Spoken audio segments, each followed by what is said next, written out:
Coming up in the program, Mayor Julie Hardacre on the Cricket World Cup in Hamilton, the best milker in the Waikato and the New Zealand poet team.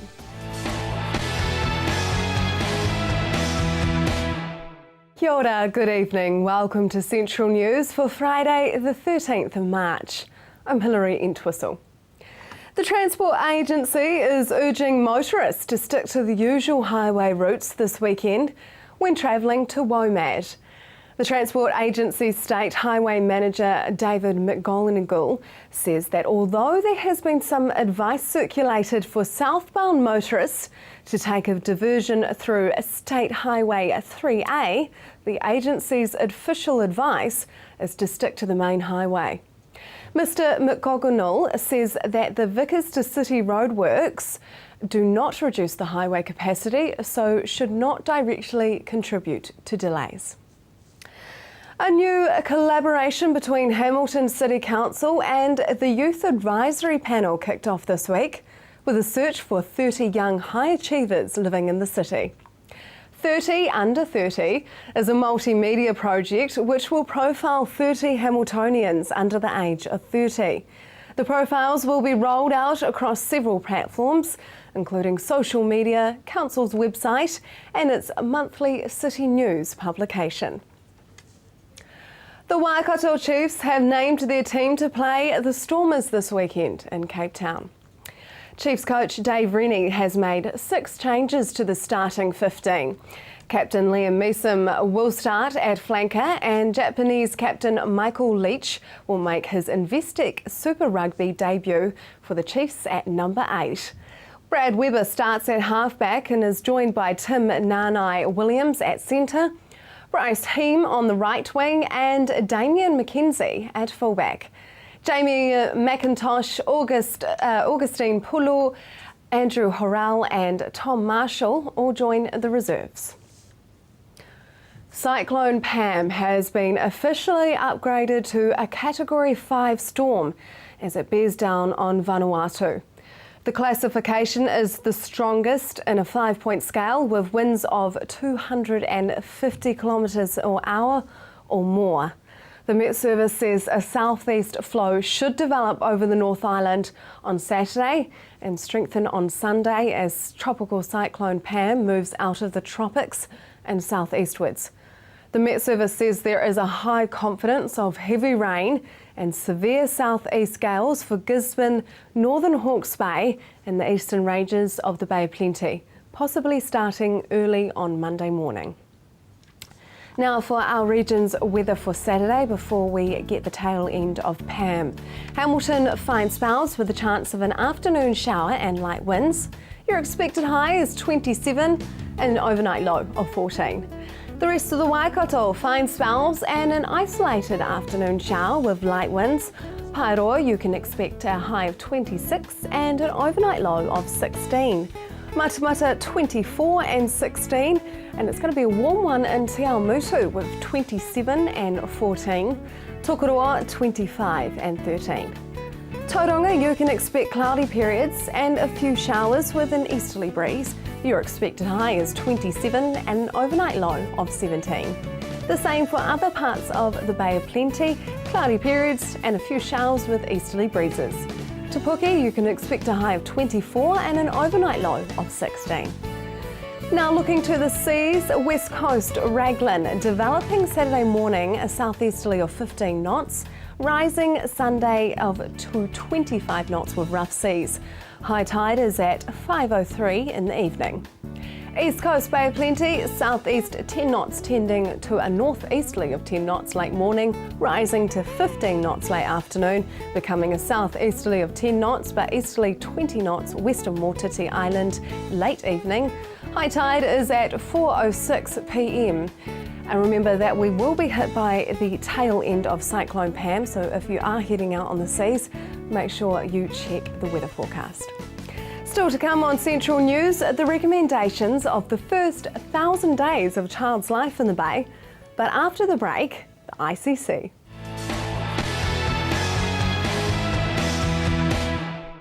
Welcome back to Central News on TV Central. After months of anticipation, the ICC Cricket World Cup got underway in March, with New Zealand and Australia jointly hosting the tournament. The first time New Zealand has hosted it in 23 years. 3 of the games are being played at Seddon Park in Hamilton to a global audience expected to exceed 1 billion people. Anne-Marie spoke with Mayor Julie Hardacre about the enthusiasm with which Hamilton has embraced the event. Look, it has. I think I know everything about cricket there is to know.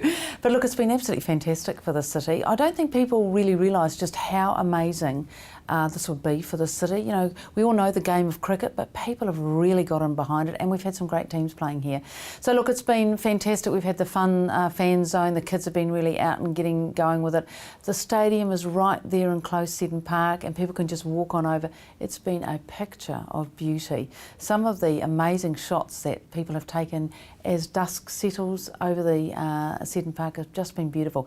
And sold out. The game, India-Ireland game was sold out, and so is the New Zealand-Bangladesh game. So huge crowds. The Cricket World Cup has put New Zealand on the world stage, and more specifically Hamilton on the TV global stage, with a viewing audience of over 1 billion people. Incredible, isn't it? Yeah, so cricket is a game that's followed in not all countries of the world, but some of the countries that do follow it have got huge populations, of course. For example, India. And yes, we're told that really the level of interest from TV is about 2 billion now. So that is just amazing. You know, you can't buy that kind of advertising for your country, and we've been able to showcase a lot of New Zealand because the games have been played all around the country, and the media coverage has been really, really good. So, you know, as a city, we've been thrilled with the kind of exposure that we've got, and not only for Hamilton but the surrounding areas. Of course, we were out at Hobbiton the other night and just showcasing an amazingly beautiful part of the Waikato. Tell me more about the backyard cricket game at Hobbiton. Sir Richard Hadlee was there, I believe. He was. Look, Sir Richard Hadlee was the captain of one of the teams, and we had Stephen Fleming was also there, and look, lots of other celebrities. Our own Nicola Brown, who of course is a New Zealand women's cricketer and the longest serving actually women's cricketer New Zealand's ever had. So she captained the team I was in, and it was fantastic. I don't think all of the Indian media that were there, and there were many other people there, really understood how much fun you could have playing backyard cricket in bare feet in Hobbiton, a beautiful setting. And you know, the thing that amazed us, I think, was a lot of the comments about playing on grass, that kind of lush grass, because in many countries around the world they don't have that, you know, the richness of the soil and the way we do things in our paddocks. So look, it was a huge success, beautiful setting, and Hobbiton just absolutely turned it on. I don't think we could have picked a better place to showcase Waikato and even New Zealand than Hobbiton. It was great. And you're basically going to be moving from cricket into soccer. That's right. Cricket will be finishing up this week, and from Hamilton at least, and then we're straight into intensive planning for FIFA Under-20s. We've got a great group in the ones that we've been given, some South American countries which are always popular with soccer, but that is going to be an amazing event as well, because the stars of tomorrow, of course, that's where they cut their teeth in the Under-20s. So that we're expecting some practice games in May from some of the big teams, and we're planning about those now, and then kicks off proper on at the very end of May and into June. At the same time, FIFA's going on, the field days will be happening. It is going to be an enormous month of June in the city. People are going to be staying all around the region, and in fact as far away as the Bay of Plenty, because of you know, accommodation, which just at an absolute premium. So that's going to be neat, because we've got a lot of games playing, and they're double headers. So when the football is played, there's 2 games on the one day. So that's going to be just great, and we go right through to the last 8. So look, Hamilton back on the world stage. Oh yes, and of course FIFA Under-20s next to the big FIFA international game that has got the most television audience in the world. So yeah, it's going to be a year of showcasing what we do really well here and how beautiful our place is. For all the details on the FIFA Under-20s World Championships, go to fifa.com/Under-20 World Cup. In our next story, educational researchers from the Waikato, Australia, Scotland, Sweden and Iceland are coming together next week at Waikato University to discuss and report on influences that impact pedagogy. Tonight, the focus behind POET. Okay, so the focus of this particular exchange is longitudinal research, and we're looking at specific aspects within that. Each time we go to a different country, we have a different focus, and those have included things like inclusion and diversity, Indigenous research, transitions as a tool for change, continuity in curriculum, and different aspects like that. What is longitudinal research? So longitudinal research is about research that is undertaken over an extended period of time. So, and that could be sort of 3 or 4 years through to 15, 16, 20 years. Some of our big New Zealand studies have been, for example, the Dunedin longitudinal research study, where children have been tracked since they were born and they're now in their 40s. So that's a specifically longitudinal study. So we're looking at extended research this time. Okay.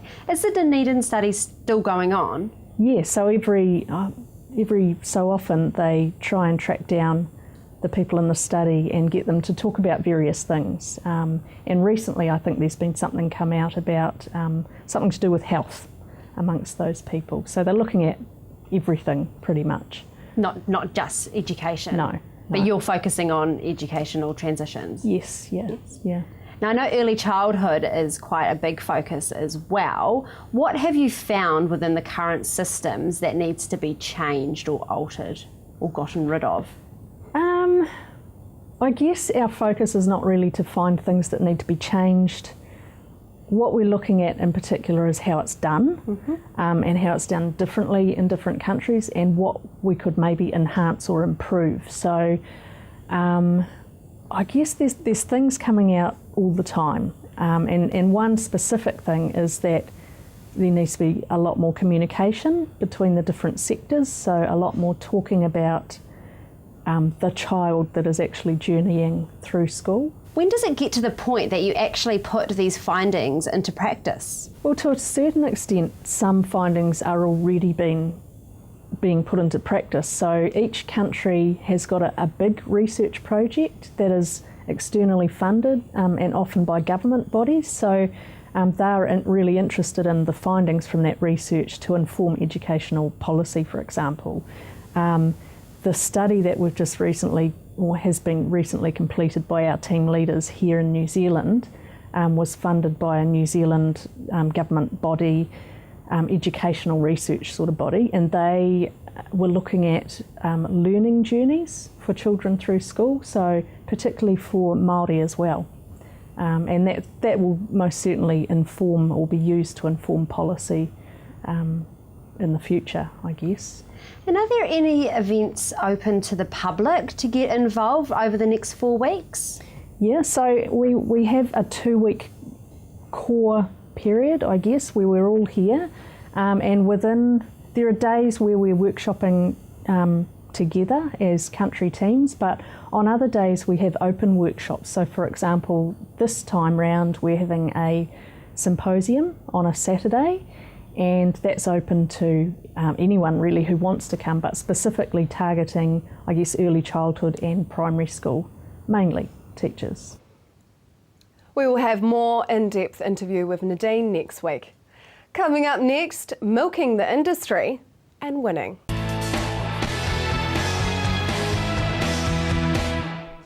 Welcome back to Central News.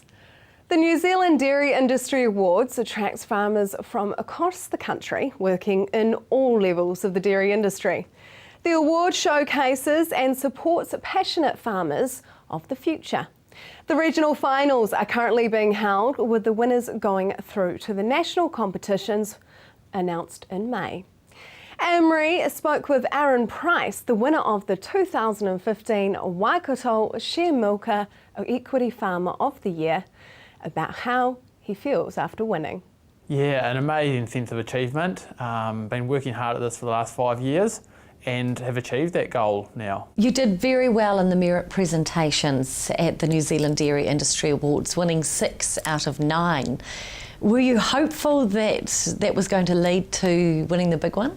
Yes, I was certainly hopeful. I wanted to get the big one, and as we worked through the merit awards and I started getting a few of the big ones, some of the key business performance, pasture management, then I was really hopeful that it would lead, although I didn't want to get my hopes up too much. I'd previously got 5 Merit Awards and come runner-up, so I didn't want to get too excited just yet, but was thrilled when I did one. What was the moment when you thought, oh, I could have this one? Once I'd got the big Merit Awards, the business performance, pasture management, some of those really key awards, then I felt the chances were looking better. How many years have you been farming? So this is my 6th year share milking and 7th year full-time farming. And is farming something that you always wanted to do? Yeah, I've always loved farming. I grew up on a dairy farm, and so it was in the blood, really loved the lifestyle, and now being able to run my own business as my own operation, I can control what I do. Fantastic. Why did you initially enter the New Zealand Dairy Industry Awards? Yes, I initially entered as it was a way to sort of benchmark how I was doing compared to other top performers, and a way to see how I could improve what I was doing, improve my performance on farm and in the business, and getting the feedback each year has enabled me to do that every year, making improvements. So tell me about the preparation that went into entering the 2015 Waikato Share Milker and Equity Farmer of the Year Awards. Yeah, so there's a huge amount of preparation to try and get everything I'm doing down into a 2-hour judging slot. So really going through everything and trying to summarise it, getting the key points across, getting it flowing really well, lots of practicing, lots of fine-tuning and refinement to get it all across to the judges. Tell me about the judging process. How does it work? Do the judges come out on farm to watch, or do you have to go to them? What happens? Yeah, so the judges come out on farm, 3 judges, and they come out on farm for 2 hours, don't ask any questions, and it's exactly what I show and what I present to them around the farm for those 2 hours. So if you leave something out... Yeah, it's completely up to me to showcase everything, cover all aspects of the business, on farm, operation, and exactly what I do. What was your biggest challenge? My biggest challenge was time, trying to get it all into that time and to portray it to the judges exactly how I'm doing it, but getting others to understand it and believe it in that short amount of time. What have you learned about yourself and the way you do business along the way? Yeah, so I've learned a lot about that I can achieve what I set my mind to, and that if I keep working hard at it, I can make those improvements, I can get exactly where I want to. So what are you most proud of? Yeah, so I'd say I'm most proud of being able to achieve this level of excellence in the dairy industry, but also to be able to do it while still keeping other interests, having time off, being involved in helping others through the industry, being a volunteer firefighter, a lot of other areas, and being able to keep it all together at the same time. And you competed in an Ironman in January this year as well. Yeah, I did, completing the Tauranga Half Ironman in January, and that was another one of my goals, and can tick that one off as well. Where to from here? Well, there's always new goals coming through, and for me now it's still making continual improvements on farm. Dairy Industry Awards been a great way of doing this, but the level doesn't stop there for me. I keep working to get higher and higher, and it's also looking at further goals, reaching out towards farm ownership within the next 6 years is the plan. For more details, go to dairyindustryawards.co.nz. And our last story for this evening, the Bay Trust recent report into the first 1,000 days of a child's life in the Bay of Plenty has found some interesting recommendations for what we can do as a community. What happens with the recommendations? Well, the first step that we took is we asked CSI to actually facilitate a meeting of the 3 major project partners, which is Bay Trust, MSD and the Community Response Forum people. That happened a couple of weeks ago. It was virtually a whole day's work. The questions that were asked for that and the notes from that meeting have been assembled by Annie Ross and myself, and we looked at all the different actions, etc. Just to give you an example, one of the questions that the meeting addressed was what changes need to be made now to achieve the vision of making a positive impact in the first 1,000 days in youth engagement. So we got a number of ideas that came up from that. My focus, and Annie and my focus really was to keep this moving. How do we keep this moving? So we came up separately with 5 recommendations from that meeting, which we want the community response people, MSD and Bay Trust to agree to, so that we can actually get this rolling. What are these? Okay, the first is to establish a joint committee with representation from MSD, Community Response and Bay Trust at both a governance and a staff level. So we'd like to keep it fairly small.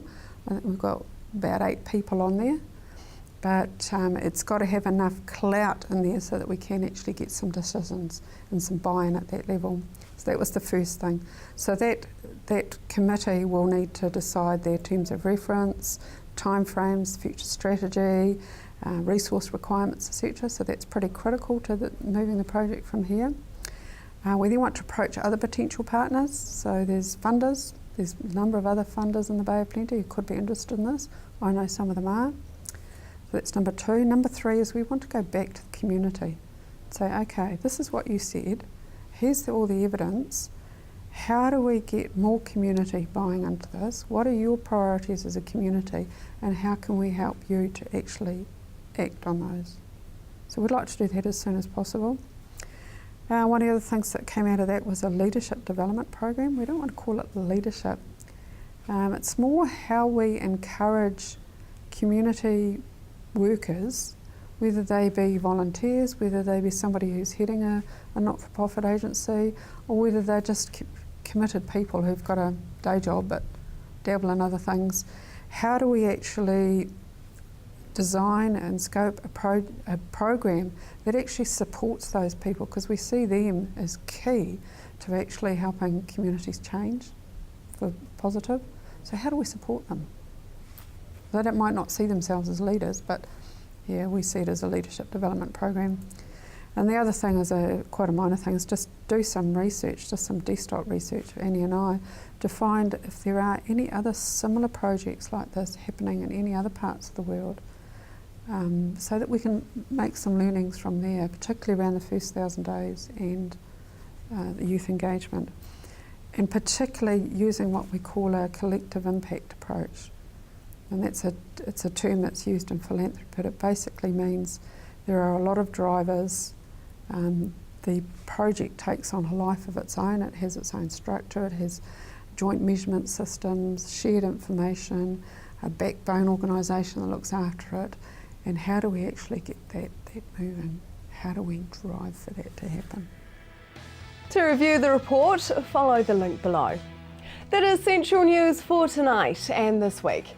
If you'd like to get in touch with us, you can via our Facebook page, centralnews.tv, or email us news@tvcentral.co.nz. This will be my last night of bringing you Central News, so for the last time, I'm Hilary Entwistle. I hope you have a lovely evening and a fantastic weekend.